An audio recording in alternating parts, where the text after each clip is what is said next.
విదేశీ విద్యకు రుణాలు తీసుకుంటున్నారా?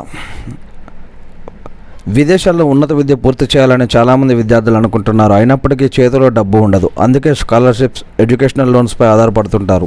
మరి విదేశాల్లో విద్యను అభ్యసించడానికి లోన్స్ తీసుకునే ముందు కొన్ని కీలక విషయాలు తెలుసుకోవాలి. అవేంటంటే ప్రత్యేక కోర్సులకు రుణాలు, బేస్ రేటు, స్ప్రెడ్ రేటు, విశ్వవిద్యాలయాలు, ఖర్చులపై అవగాహన ఉండాలి, పరిశోధన అవసరం, రీసెర్చ్ అవసరం, master stroke savings account. So ఇప్పుడు మనం ప్రత్యేక కోర్సులు, రుణాలు. కొందరు విద్యార్థులు స్పెషల్ కోర్సులు చేయాలనుకుంటున్నారు, కానీ ఆ కోర్సులకు రుణాలు ఇస్తారా లేదా అని ముందే చూసుకోవాలి.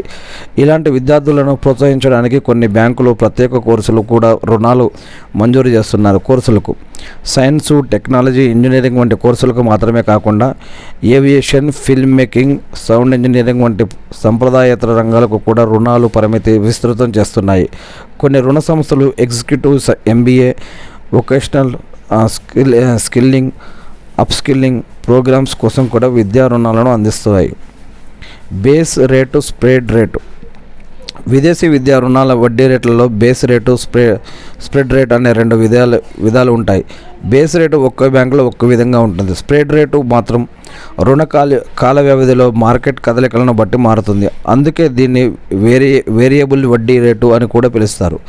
ఈ వడ్డీ రేట్లు విద్యార్థి ఎంచుకున్న దేశం, యూనివర్సిటీ, కోర్సు, రుణ మొత్తం, కాల వ్యవధి వంటి బహుళ అంశాలపై ఆధారపడి ఉంటుంది.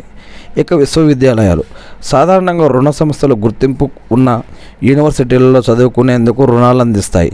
అయితే మరికొన్ని సంస్థలు మాత్రం ప్రపంచంలోని ఏ యూనివర్సిటీలోనైనా చదువుకునేందుకు విద్యా రుణాలను మంజూరు చేస్తున్నాయి.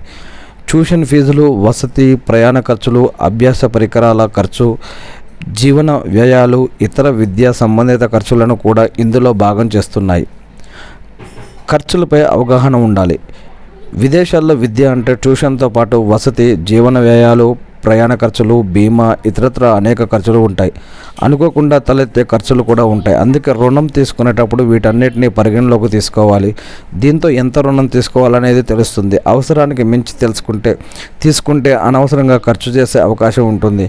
ఈ లెక్కలు వేసుకోవడానికి ఎడ్యుకేషనల్ లోన్ EMI క్యాలిక్యులేటర్ని ఉపయోగించాలి. కాలేజ్ కోర్సు ఎక్స్పెన్సెస్ క్యాలిక్యులేటర్ వంటి టూల్స్ను కూడా ఉపయోగించుకోవచ్చు. పరిశోధన, రీసెర్చ్ అవసరం. మీరు సంతృప్తి చెందే వరకు మంచి రుణాల కోసం తప్పకుండా పరిశోధన చేయాలి.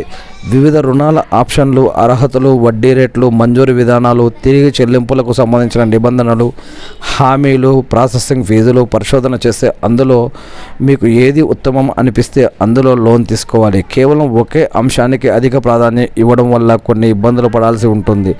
చాలామంది ఎక్కువ వడ్డీ రేట్లు అందిస్తే చాలనుకొని ఆ రుణాలు పొందుతూ ఉంటారు. ఇలాంటి అనేక విషయాలు మనం వేటూర్ న్యూస్ నుంచి తీసుకున్నాం ఫ్రెండ్స్.